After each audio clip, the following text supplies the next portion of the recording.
Wati natuni sando sando ne digele betubu yani anwale wati natuni sando sando ne digele betubu yani anwale mago maunani sando ne wati natuni sando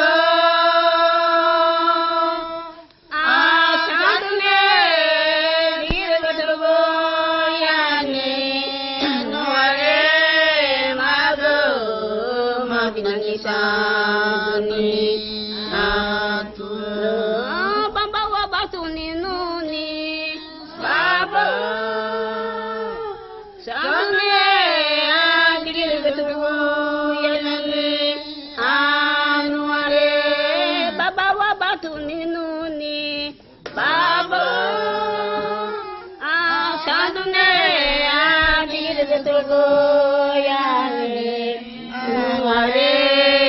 mago maunani sani aturu baba wa batuni nuni baba sando ne digele betubu yani anwale mago maunani sani aturu baba wa batuni nuni baba sando ne digele betubu yani anwale mago maunani sando ne aturu wati natuni sando sando ne digele betubu yani anwale wati natuni sando sando ne digele betubu yani anwale